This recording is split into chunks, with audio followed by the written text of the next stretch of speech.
Welcome back, everybody. I said I was going to figure out what it's going to talk about next, and I am a liar, because I did not look at it for a moment. But actually, I have two ideas for sure that I want to talk about, which will take me to 5 episodes for today. And then I'll really take a break to figure out the last 2. And that'll be my Interceptor researches through August. Speaking of, happy August! I hope you're all doing well. I know that the summer can be good and bad. A lot of people have a lot of time in the summer. Ooh, sorry. Fruit flies are also a little bit more apparent in the summer, and it seems like once a year things just kind of explode, and that's this part of the year. Unfortunately, I've come to fruit fly season. I've killed most of them, though. And of course cleaned and taken out the trash and everything. Anyway, so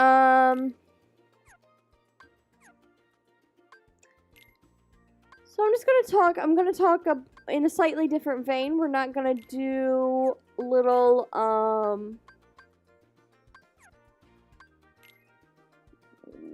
things.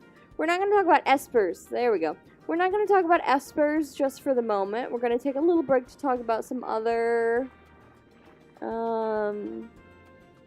mythological things. First of all, this week, I'm gonna talk a little bit about Pokemon. Pokemon, gotta catch 'em, it's you and me. I know it's my destiny. Sorry, that's kind of my generation of Pokemon, and I'm not super well versed in anything else.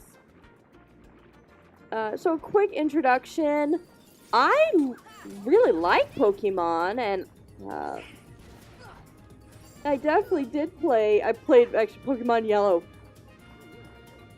was my first game, but I did watch a lot of the first season of the anime and the first movie. So I was kind of big into it when it first really hit the States, as it were. But I'm not overall a big Pokenut. But they're cool, and I definitely respect the franchise and enjoy watching other people play, particularly. As I've said in this, in the Kingdom Hearts playthrough, as well as in Type 0 and probably many other places, I'm not big on strategy. I'm more of a brute force player, which means that me and Pokemon is not really the game for me. But that's just my play style, and I really enjoy watching other people play it. Just gonna sit up for a moment. And in fact, I've watched a couple playthroughs of Pokemon Sun and Moon. I think they both had Moon versions. But yeah, I really enjoyed it. And of course, there's a ton of mythological stuff with the different Pokemon and different languages and everything. But I'm not actually going to talk about any of the Pokemon themselves, any of the creatures. I'm actually just going to have a really quick note. This is going to be really super fast. About Sophocles. So Sophocles is the English name of kind of a guy who's involved in, everybody watching this will know better than me, he's involved in the Pokemon festival thing, whatever they call it, and he is a trainer of electric type. Whew. And in the Japanese, his name is a type of flower that is appropriate to his Pokemon type. I can't remember off the top of my head. Again, I did this research a while ago. But whatever the case may be, a lot of other translations stayed closer to the Japanese and made some sort of name based on the scientific name of this flower, which was like it had like Christoph, I don't know, something. There was some sort of golden flower. So pretty cool. But in English, they went with Sophocles, which was a weird choice. Now, when you look at the scientific name of the flower that he's named for, you can kind of see some resemblances. And whereas, of course, the name of the flower would not have been a great English name, Sophocles is a name a lot of people have heard. And again, it's kind of similar to the plant name. But again, the plant name has something to do with gold, and that's why a lot of other languages named him something having to do with Chris. Sophocles does not. So Sophocles, just speaking linguistically, it's from Sophos and Kleos, which means wise fame, essentially. That's a neat name.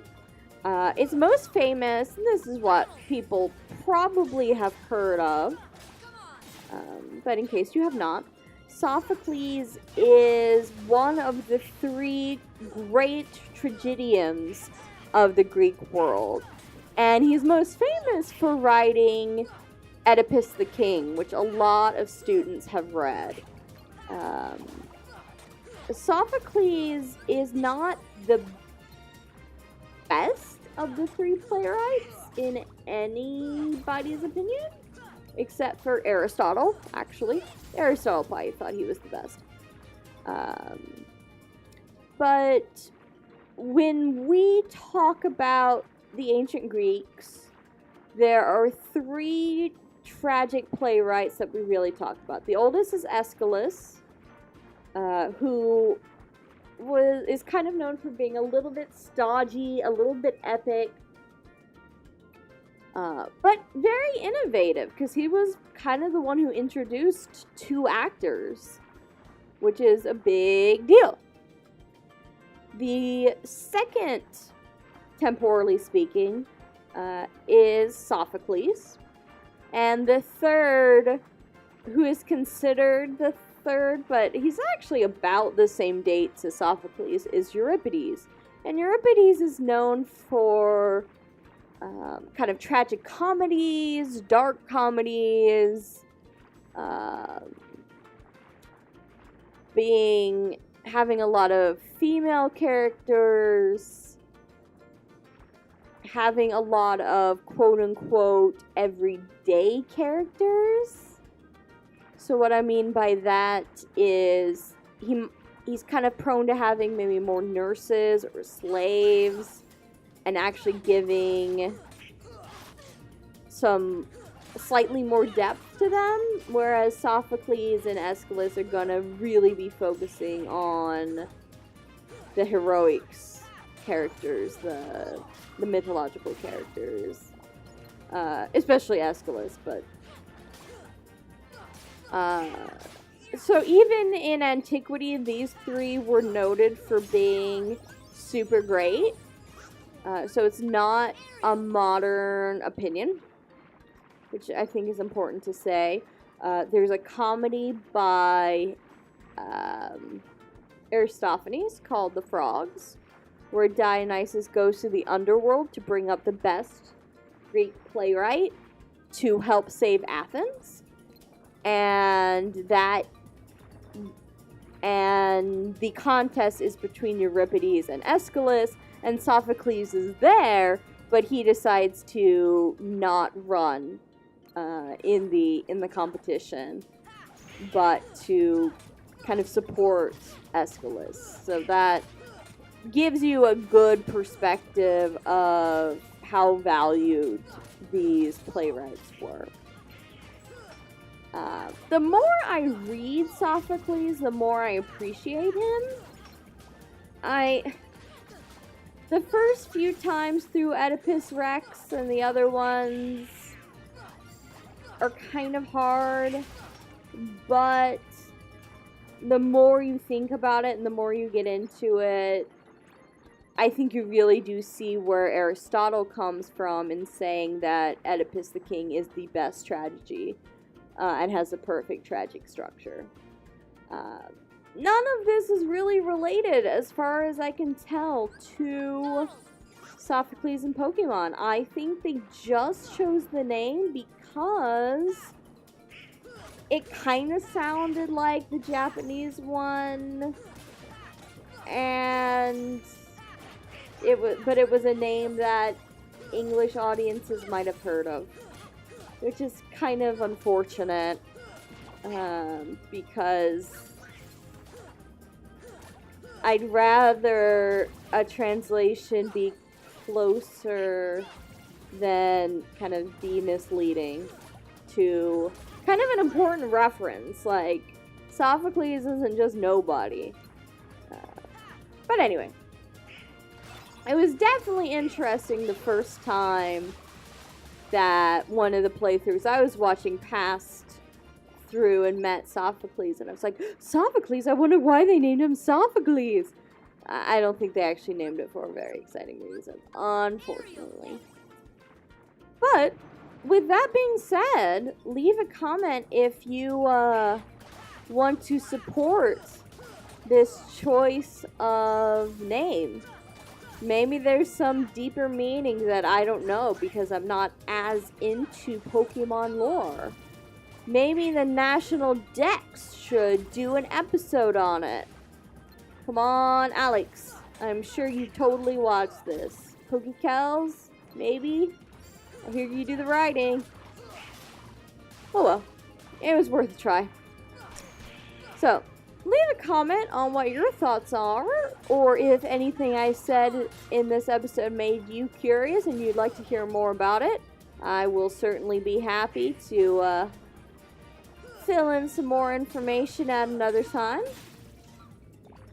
You can also ask me a question on anything from a video game that you might like a little bit of research done into. Again, particularly about Greek or Roman mythological or cultural background. So comment or tweet. Have a good August. Welcome to August. And take care on this hopefully pleasant Sunday. But until next time, Interceptor out.